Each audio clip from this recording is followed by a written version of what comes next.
Um, Unfortunately. roll call. We have to. Yeah, or I can do roll call. I've got the agenda, so Yeah, I have the we're all names. listed at the bottom. Right, so Stella Richari Present. and Gary Perrick. Present. Tony Mayfield, Present. Karen Schumann, Present. Marty Osterbaum here, and Bill Clevenger is auditing this class. He's auditing this class today. Yes.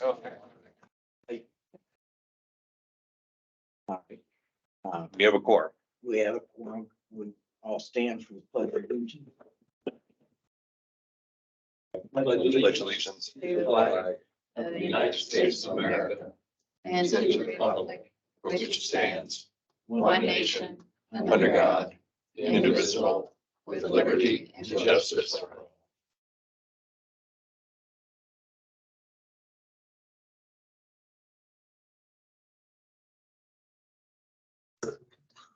Oh, thank you.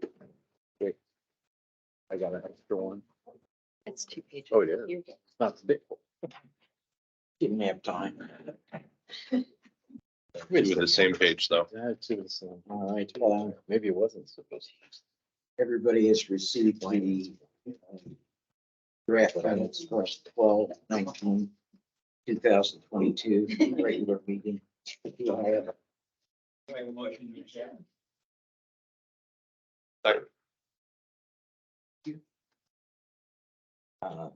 Motion and second, all in favor? Aye. Town manager report. Yes, you don't have one. I'm here. Mainly because I remembered an hour ago, we had CRC tonight.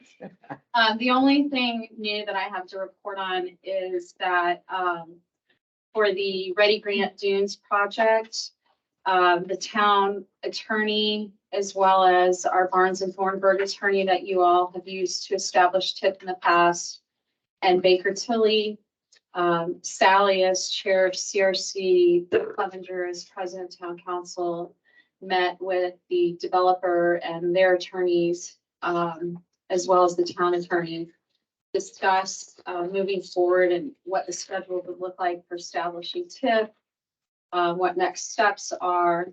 In the meantime, I've also talked with Shannon McLeod of Priority Projects. You guys may be familiar with her. She's done grant administration on all of our stellar projects.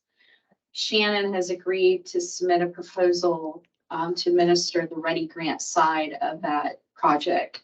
So I was hoping she'd have it to me before tonight's meeting, but we only talked on Thursday. We met, had lunch, and I think it's probably a good idea to have her administer the grant. Those federal grants are quite convoluted, extensive. You're talking about 1.3 million.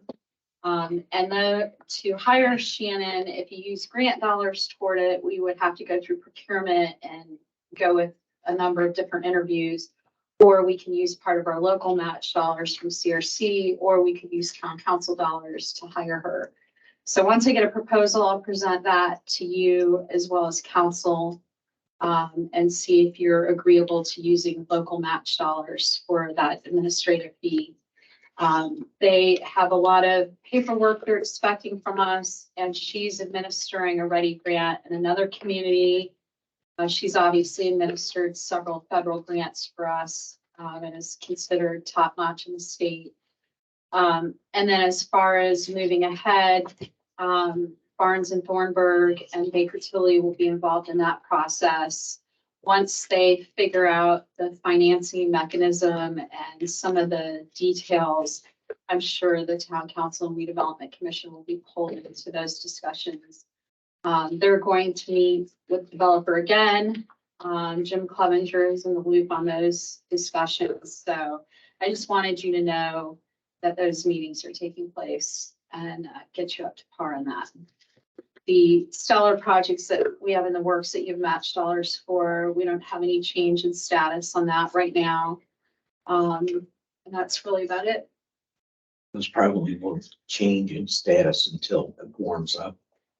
Likely, it's well environmental, and They next go through a right-of-way easement process. It's an NDOT process, so we do have permission from the county now to work in the right-of-way on the trail project that goes up the old railroad and crossing over State Road 10 into County Street, Sycamore. They've approved that as long as we keep Jason Hand informed and we don't dig up their utilities if there are utilities there. So we've got that side of it done, but Always preferable not to dig up someone else's utilities. yeah, that's never a good thing.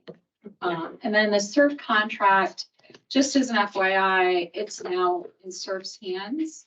We did all of our modifications, all of our back and forth, and I should hear from them probably this week, so we can sign off. Their preliminary schedules to potentially start at the end of February, depending on weather, obviously, but if it continues being this type of weather, they could get started.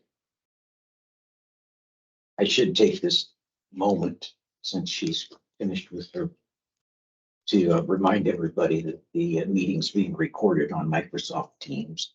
And if you speak, that you're giving permission to have this recorded and rebroadcast on the Culver YouTube site.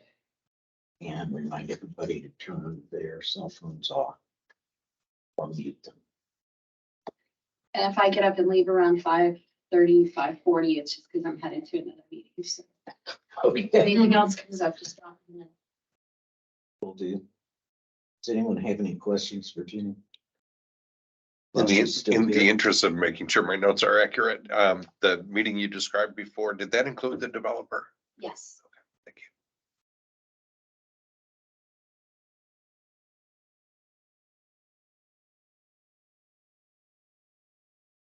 We all have received the financial report for the December 2022 financial report. Karen, do I have a motion to accept that? So moved. Second, I'll second that. on favor? Aye.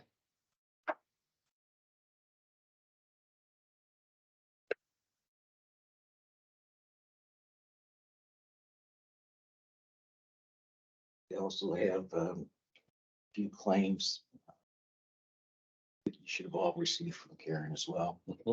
I have a motion to accept approve the claims. So moved. Second.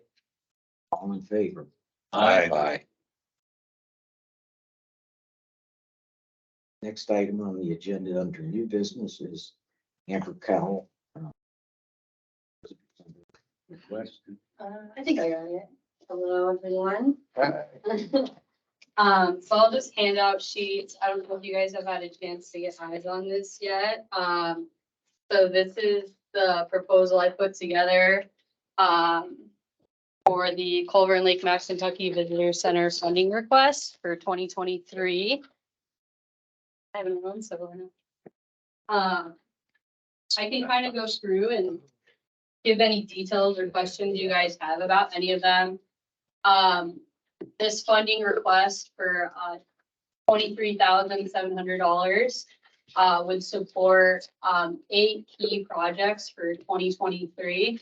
The first page kind of goes into the visitor center mission, what we did in 2022.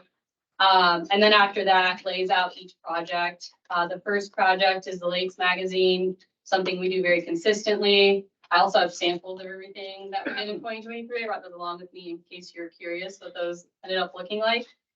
The second project is a town video promotion.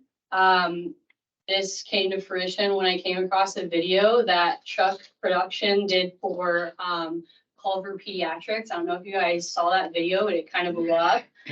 They did it for St. Joseph and they picked Culver Pediatrics, and I gave them a call right away. They do videos like across all platforms. And in my mind, I haven't seen a town-wide video since Stellar in 2017. It's very outdated and you can tell its mission was to sell Stellar rather than like the town of Culver. Our website and our social media is really lacking video content, and images are everything nowadays. So we talked about him visiting throughout 2023. I invited him out to Winterfest, Lake Fest, Fall Fest, so we can capture Culver throughout the year while interviewing different residents and visitors of Culver to kind of give their feedback on.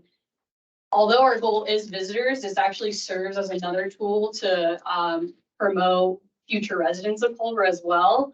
So that's going to be another key element of that video, especially when you're on our website and you're clicking on the new resident guide or, so on. So it could potentially include that. Next, event welcome bags and print materials. We constantly have people coming in for big weekends, Culver Triathlon. I remember when we did, when Develop Culver did the Main Street highlight for Culver, we had to put together bags. Like, this is something I'm always doing on the fly. So I'd really like to have a line item so that we can, when people come to visit Culver, we have something to give them so that they know what our town is about, where they can go, events they can attend. Next is print and video advertisements. This is a little bit more locally based, but again, I'm constantly having people come to me and ask or request if we can do advertisements with them. Unfortunately, like, I can't just be like, okay, like next week, like I'll have the check for you. Like, we don't have that luxury. We have to go through obviously these sort of processes. So Culver TV is a great example of that. They did a feature for our Culver holiday weekend and Winterfest. They do a phenomenal job. And it's actually really, although they push it out on their media, I like to duplicate it and put it on the visitor centers. So it has I'm able to pretty much upload it anywhere. And I use it for everything, like TikTok, you name it. The next project, the Culver event magnets. I have the 2022 one with me. If you haven't seen it, hopefully you have. Gonna update it again for hopefully 2023.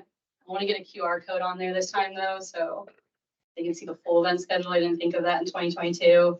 The next is the Travel IN magazine, the staycation itinerary.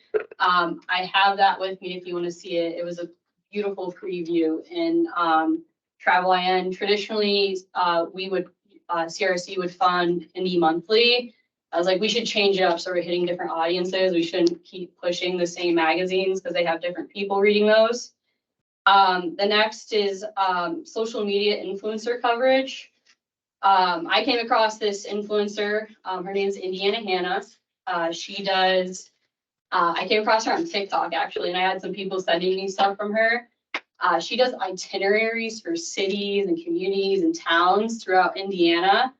Some partnerships she's had is Visit Indiana. They've endorsed her. Cosimoso County had a feature. Fort Wayne, they had a feature with her on it. So she essentially comes into your community, and I'd like to ideally have her here for Winterfest or Fall Fest and just like promote that event. But then also she shows our town throughout those seasons. And then I talked to her about getting here to come here for Lake Fest.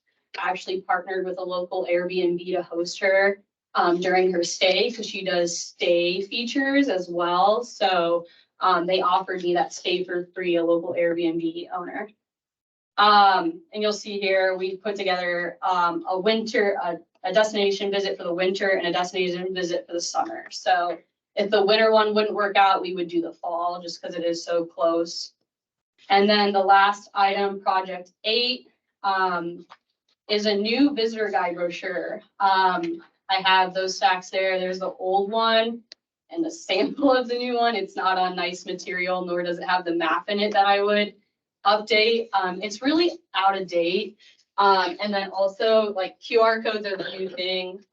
This old one, I mean, if you just like open it, I mean, it's nice, but it just talks about events strictly. And then a very outdated map. I would keep the map. I think that's really nice for people who visit. But then this new one, yes, will not include the same one. But I think Culver is a little bit more than just our events. I have like a play section. which is about like on the water, biking and trail information, a shop section, eat and drink, stay. And then you can scan the QR code to go to our visitor center website, and you'll be directly on that page about food and drinks in Culver. And then we also have our annual events, of course, and then information about the visitor center, if you want to check out the new one. But yeah, that is the, and then on this page, we lay out each project, the amount for each. And that total comes out to $23,700. And then looking forward, plans and partnerships for 2023 is on the back page, kind of highlighting all that information. One thing I want to highlight is the fact that the Culver Chamber of Commerce announced in the winter, probably about 2 months ago, they're no longer doing events. This is a really big concern for our town, as events are a big draw for people to come and visit, shop locally, just in terms of our local economy and our local business owners. It's really important we have that. The visitor center has taken on the task of not so much organizing these events, but running it through us financially as a nonprofit. We're mostly made up of, well, we are made up of volunteers, mine as myself. I assist and attend all the committee meetings for these events, but while I'm doing all this, I can't run Winterfest, Fall Fest, Lake Fest, you name it. But we're gonna try and keep our events alive. So we've taken on that task as running it through us financially and supporting it, obviously. Well, you run into a problem trying to get people to organize the. Absolutely. Yeah, so in case like everyone here isn't aware, one primary goal we're trying to tackle currently is, I mean, it's been great. Culver's had the ability to rely on its volunteers for so long. However, we're seeing an increase of burnout and turnover for these particular events. In effect, this just causes our events to, like, people come in, they don't know certain processes. I had to turn in a special event permit, stuff like that. And then our events are essentially, you know, not to par with what I believe they could be. Ideally, long-term, I'd love for the town of Culver or the visitor center to hire on an event coordinator position, to acquire an event coordinator position, whether that be part-time. I feel like that could get the job done as a stepping stone, but that's sort of a long-term plan, hopefully not too long. Our current leaders for these events are done. And I mean, it's a lot of work. Lake Fest probably takes 10 to 15 hours a week year round to run. Winterfest is probably 5 hours per week. Then you have Fall Fest 5. I mean, we've already lost Wine Fair. We've already lost Taste of Culver. I'd hate for us to become a town with no big festivals. So hopefully that's something we can achieve in the near future. But right now, the visitor center, we're supporting them as much as possible. We've taken on the task of handling their financials. I do what I can to support them. Like Winterfest, I'm setting up their registration forms for them, and they're running their social media, like just trying to get away until we get that position in place, hopefully someday. And if I could, to clarify the financial and like Winterfest, for example, which you're doing right now. We're just trying to help them with a budget, and we're just running things through when they come up through our bank account. But we've made clear to them, the couple of people that are involved in organizing it right now, that we're not authorized to spend any money on Winterfest. We can help them all we want, but and Winterfest typically loses money. And last year the chamber lent some volunteer support, and I think $3,000, and they're not ponying up at all this year. So Yeah, from their it's membership. yeah, it's gonna be tough. That one in particular. And Fall Festival, I think, was flat Yeah, this past year. And the problem that she's addressing is, like, we had a committee meeting, was it last Friday? or 2 Fridays ago, but it was Yeah. that first meeting that Winterfest had. Winterfest is like in 4 weeks. And so what we envision is probably a part-time contract person who would be the executive director for planning these events, who would know when you submit for permits, when you have to do certain things. And, you know, we're chasing our tail right now. Winterfest trying to catch up on things that probably should have been done in September or October. And it's very difficult for me to properly advertise these events. Like, I am forcing them to meet. I'm like, hey, guys, like, I'm not even part of it. I'm like, when are you guys meeting? Like, you need to meet, I'll be there. I mean, to properly advertise an event, like, I have to know all the information. So which is why I go to the committee meetings. But if you're being told 2 weeks before and you live in Michigan, like, you're not gonna make that trek on a whim. You need to know, you know, about a month out so you can plan properly with your family. And this Yeah. position also, the goal is for the events to ultimately fund the director, because Lake Fest does make money. But they're a whole separate entity. They don't go through the chamber. They didn't do any of that. That's sort of their own entity, but I have a finger on the pulse of those volunteers, and a lot of them are just spent. So doing what we can with those. Right. It sounds like the question is where do we get more volunteers, right? Well, Big one. Well, we need oversight. I think we Right. need one Yeah. person that knows how to do Like, everything. training, Could do the main yeah. organization. Right. piece. managing and training volunteers is a task in itself. I mean, you need a head person who's directly taking responsibility for something. And then that person can recruit, properly train, find the Fundraise, correct all kinds of positions for those volunteers. But that one person, we can't ask them to be a volunteer as well. Right. On a separate note, but Yeah. outside of these funding requests, but something to chew on. Well, I find your funding requests really good. And I know that we paid a substantial amount for a video of the town. Yeah, In 17. Yeah, I think the Stellar one was around 20 just for I that. was thinking 15 or 20, yeah. Okay. So, I mean, if you've got that at 7,000, that definitely for the, yeah, he works with a lot of small or like nonprofit organizations, and he finds a way to make it work. He does a really good job. I think that really takes the, bumps up the amount from what we have. Right. Which has been anywhere from 15 to 20,000. That bumps that up to where what you're asking for. Yeah. That's basically what I'm saying. Anyone else have any questions? Comments? Looks like it's all worthwhile and needed. Well, Amber won't say this because she's too modest, but she does an outstanding job with what the resources she has. She stretches the dollar beyond what my mother used to be able to do. I mean, she's very, very good at that and organizing timetables and keeping people on task. So we're very fortunate to have her, especially at this time, because we're lacking some of that leadership. She's filling in. I'm glad she's one. Get paid to do it. Thank you.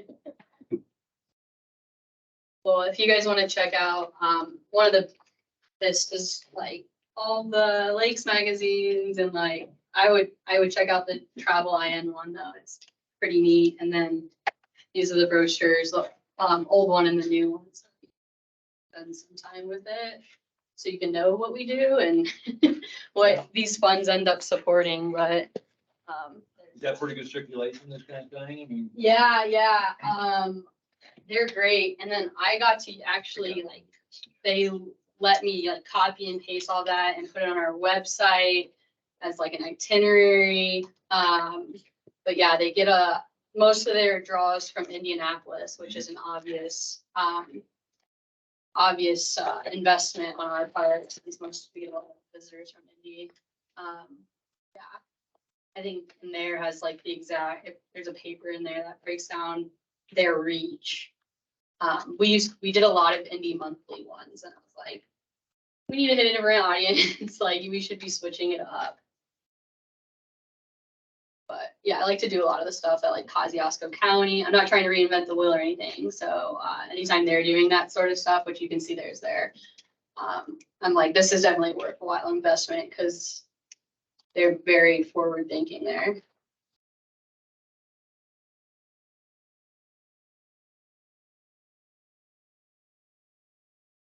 I don't like that at all.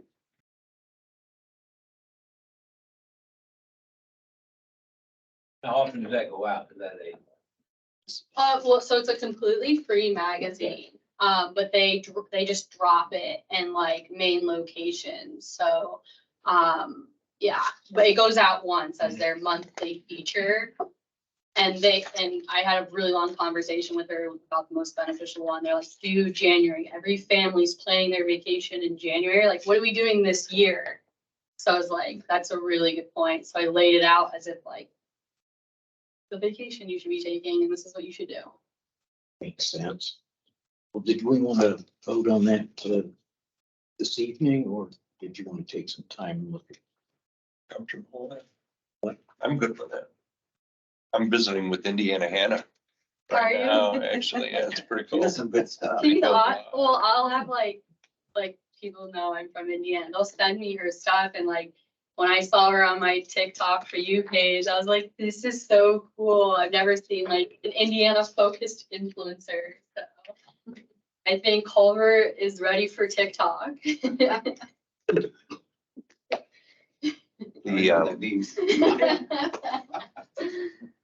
If you want to attract young people, you need to be on. You need to be on TikTok, yeah.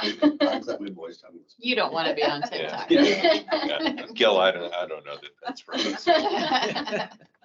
I did note, there was something that Randy Daniels sent over at the reset around, I don't know, Jenny, if you saw it, but it was pretty cool. He was talking about the event either last Friday or this coming up Friday. And they were 95% sold out event, and only like 10% of the people were from the immediate area. Like 90, Yeah. he's drawing from all over Yeah. into the events at the Reese, and he says it's fairly typical. And I think that's really exciting for Yeah, us. that's amazing. Yeah. If they're coming from beyond Marshall County, they're gonna eat here. Yeah. I'm wondering if we could like get our info in there. Yeah, and I think this, yeah, it's very innovative what you're doing here, compared to what I remember, and you're spending about the same amount or even probably less with all the additions. So you're doing great work, but I do see it as still something to build on. Yeah, We got a ways to go from here. Yeah. I know you know that. I would move that we Nice work. support the request for total amount 23,700. Have a motion, do I have I'll a second? second it. For the 23,007. All in favor? Aye. Aye. Motion carries. Thank you. Thank you. If anyone else wants to see this stuff, I'll put it out. You need a display. Yeah. Thanks, Evan. Thank you. Put this back in her. All yours now. Yes. Thanks, Bill. Thank you.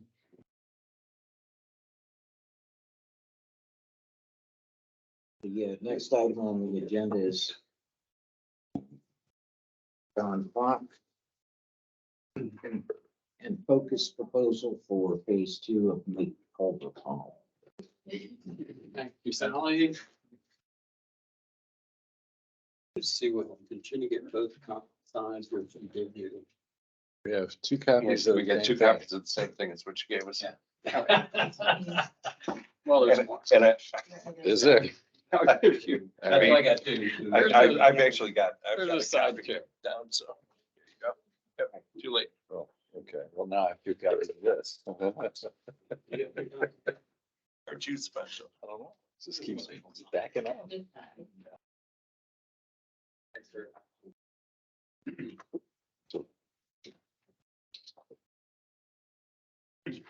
So, thanks for including me on the agenda tonight. I think as most of you know, I wear a bunch of hats, whether it's planning commission or Marshall County Economic Development Corporation Board.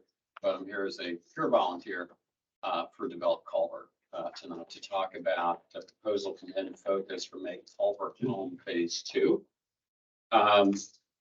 Way back in pandemic days, summer of 21, we had a Phase 1 study that EnFocus did for Develop Culver. And you have the first two summary slides of that. You're about to get the second two of what they actually found and concluded. The goals of that first phase in the summer of 21 were to actually get a handle on the demographics. We all had various notions about full-time and part-time and how many and where did people live. And so one of the goals of that first phase study was to just figure that out. And we did that really through property records, tax records. And then EnFocus was able to drill down further and figure out where do people actually live. And one of the things that we found out was that about 75% of our part-timers live within 3 hours of home. There are actually not that many pure snowbirds and actually not that many people who actually claimed income tax-free states like Florida, for example, as permanent residents. So the other parts of that study were to understand factors that would attract those part-timers to spend more time here, because we noticed that some of them were during COVID, and attract more full-time residents. And then also, like, what were the opportunities that we could exploit to do that? And so the summary that you have from that first phase, you'll see if you kind of look at the findings that Karen just gave you, you'll see that we're already making headway on a number of these. The number one thing was fast, reliable internet, which we are now on the very verge of getting, which is great, as well as some flexible workspace, whether it's an e-hub, remote space, whatever it is. So people, if they come here and work, don't have to just work out at their kitchen table or at home. The other thing that they identified through both surveys and focus groups was Culver-centric programming. As Amber just talked about, some of our traditional and unique holidays and celebrations that we have here in Culver that attract hundreds, and in some cases thousands of people to visit here, get exposed to Culver and spend money here. And again, one of the things that was identified in there, which she just talked about, was dedicated staff, because there's just volunteer burnout, and it was beyond the capability to be able to maintain these and the continuity to do it with professionalism. I think we'd all want to see. And then the third thing, which we're also beginning to make some progress on, is housing, and particularly more affordable housing. And not to go into the Dunes project, but there does seem to be a variety of opportunities there to address that. What we were not able to get to with the phase 1 study was, okay, how do we actually market to those part-timers, whether that's 5 months out of the year, 3 months out of the year, 2 weeks out of the year, to say, you know, are you really happy living in the big city? Do you have to anymore? We've got a lot more amenities here than you might think about, and think about making Culver home. And then beyond that, the vast number of people now that can work remotely from anywhere and who don't even know we exist. The other thing that we kind of we found out in that first phase was how many of us, our first exposure to Culver was really as a visitor. And from those visits and repeated visits, many of us became full-time residents. So that's what I want to talk about, is kind of phase 2. You have the phase 2 proposal from EnFocus that I just handed to you. And essentially it's just that. How do we market to those part-timers, and how do we reach out and market to those folks who can work from anywhere? The other thing I want to share with you is column by economist Michael Hicks, who published in the Pilot last week. if you haven't had a chance to read this.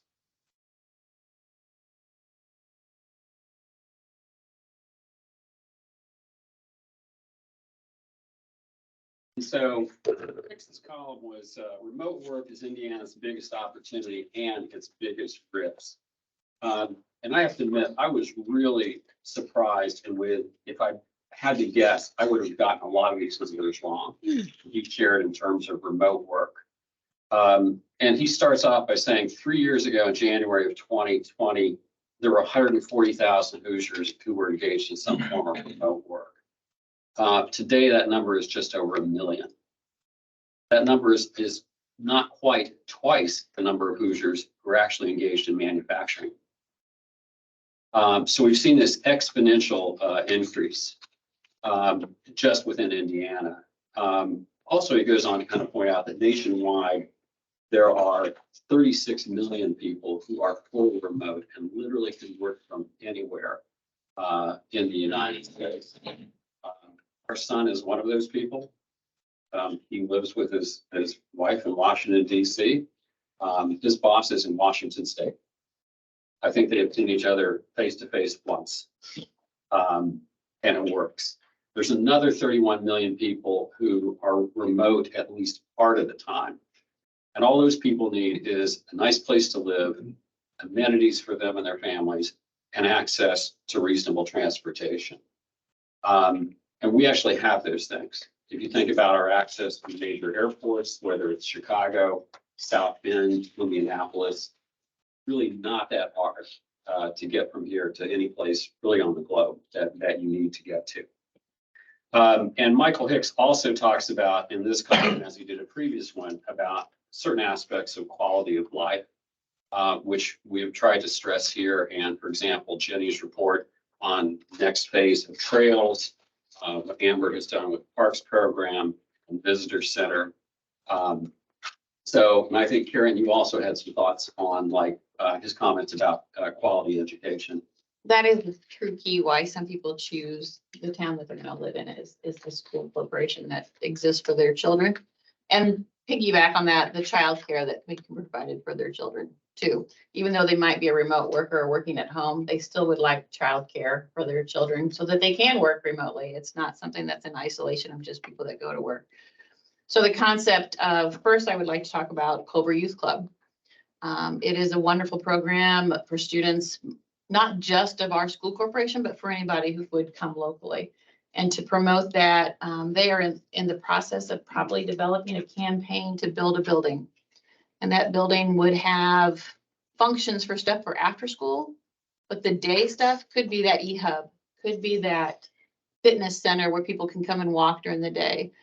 So there's some components that's in the developmental phase as far as it's a quality of place thing. It's a quality of life for these remote workers. And at the same time, it provides for our current residents. And I do think people always ask, well, what's for my child after school? And they want good programming. And we have a new director of that program, and he is doing phenomenal work both summer and during the school year. On the flip side of that too, education.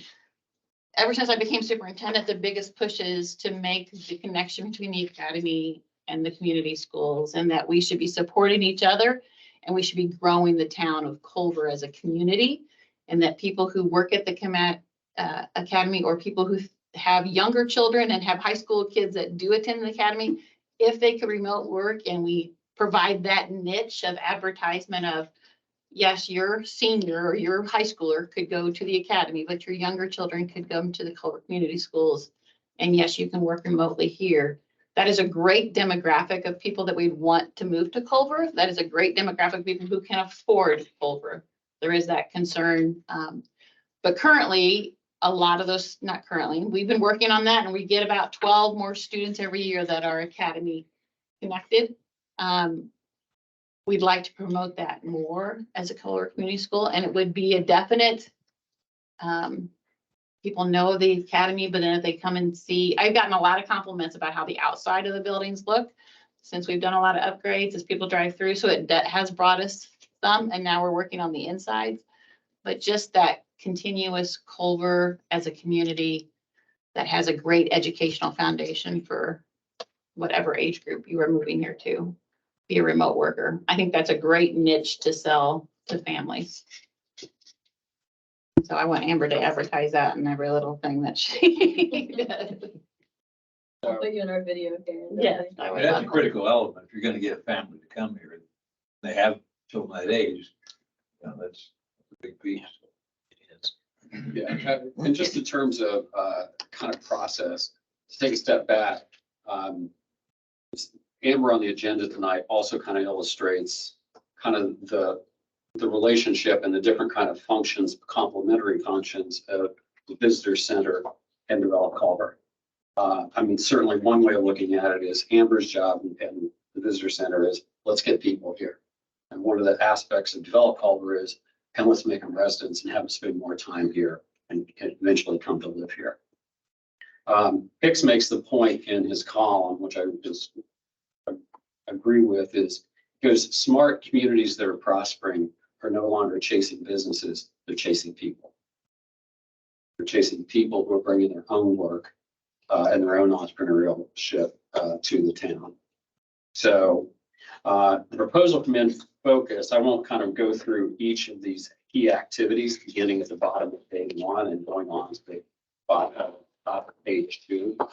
But you can read those for yourselves.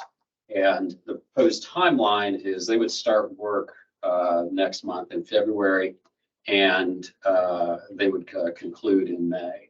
This also dovetails nicely with the timing and where we are with Destination Culver 2040 and the development of the comprehensive fund. I think that those two things can potentially inform each other. So the proposed budget for this project is $12,500 with up to $500 in travel. Why EnFocus? They've done great work for, I think, anybody who has dealt with them. Develop Culver first got onto them through NAPOD, regional cities. We're very pleased with their consultants who worked with us 2 years ago. And they also have the advantage of they kind of know who we are. And they're interested in doing this work because they, as everybody, they fell in love with Culver once they spent some time here during that summer. They also began to identify, so they kind of said, you might be unique in Indiana, but you're not unique around the country, about other communities that have this sort of resort aspect, academic aspect, high housing costs. How do you attract workforce and people to make it a vibrant year-round community? So I think that they're going to have some really good ideas for us. So with that, I'd be happy to answer any questions to the extent I can. I've got a couple of comments. Yeah. The EnFocus is, for those that don't know, I've dealt with them on several things relative to Crossroads work, and was part of the visitor center when we engaged them on the first phase of the same study. And they are a consulting firm that focuses in working with communities and governmental entities. They're not really a for-hire, broad-based consultancy, and they have a model where they bring in really sharp young people, and they get public support for those internships, and that is passed along in the reduced cost to the communities that they serve. So it's a way for communities like us to get great work done cheap. So I echo your comments about who you're suggesting we work with. And I'm going to share with you, just for whatever it's worth, that my own thinking on this whole subject is evolving over time. I used to think that, well, I did think, and I still believe, that Culver is uniquely positioned to take advantage of the explosion in remote workers that's predicted and is actually being realized. We're seeing it happen as they predicted it. So with our amenities and with the occasion of broadband, I think we're going to be in a great position to be able to do that. I'm not so sure, though, that I used to think about, marketing to the people that aren't here and saying, okay, let's pick these people, you don't want to go after people that like mountains, right? You want people that, will live in a flat place that like a lake, and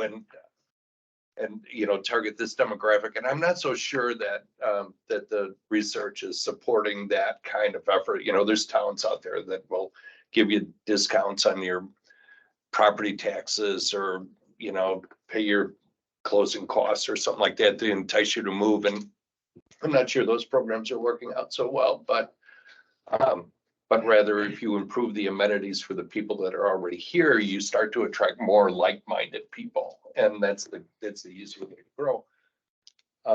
So initially, I wasn't exactly sure that this was exactly in the bullseye of what we ought to be doing. But then I thought about it, and I thought, what, we're going to learn. We're going to learn from whatever research they do, and it's cheap, for the quality we're going to get. And so that's a long-winded way of saying I fully support it. Have you seen statistical evidence, Don, from the work they've done in other communities that shows in fact that they have proof, that they're actually, the results are there, that they're actually bringing in? Well, that's the part we don't know yet. Okay. I actually have the full report, which I'll leave with Karen if you want to look through it from the 2021 effort. And for example, at the very end, here are just a couple of communities that kind of on our own dime we've sort of looked at, we'd like to explore more. But also to Marty's point is, okay, what's really worked? Right. Just in terms of marketing and incentives and that sort of thing. They identified, say, for example, Huntington, West Virginia, much bigger community than ours, but academic, resorty in a way. And they also identified, we want to see a community in Colorado as well. But there are more of those. So the short answer is we don't know. That's probably one of those things that would come out of this is here are things that have worked elsewhere. You might want to consider.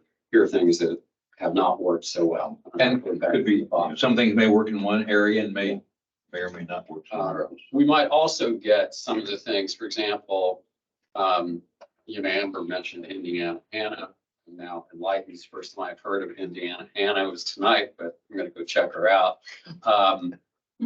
But what's the best way to get Culver on the radar of people that are having that conversation around the dinner table of like, why are we still here in the outer suburbs of Chicago?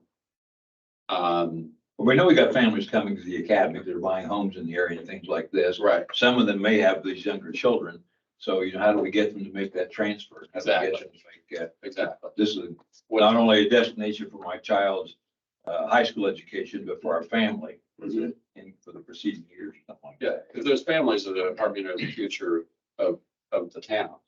I mean, if you compare census results, I mean, the county shrunk between the last two censuses. And that's not a recipe for success, right? No. It's just not. So I was struck by Hicks's point about successful communities are going after population and people. They're defining a niche and then bringing in that ecosystem that'll fill that niche instead of finding the reverse. Yeah.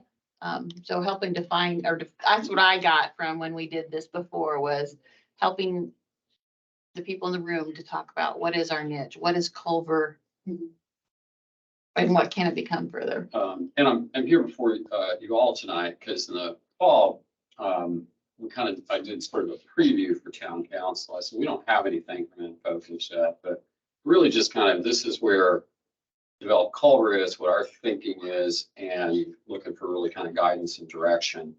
But the phase two would be the things that could not get to in the budget of phase one.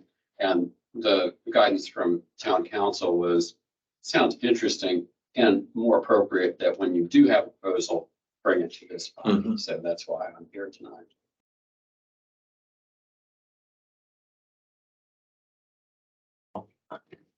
We have any? Seems to fit our objectives, what we want to do in terms of trying to create environments that are going to support the town Culvers. I would support it. Support. all about economic development, supporting Culver. Do I have a motion to accept this? I propose to move that we accept the project cost, 12,500, Plus the five, plus a travel fee of 500. That's how I read it, up to 500. up to five. And I'll second that motion. Favor? Aye. Aye.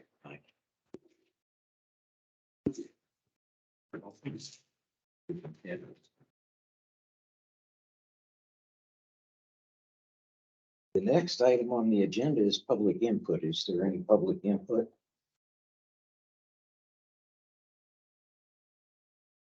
Is there anyone online?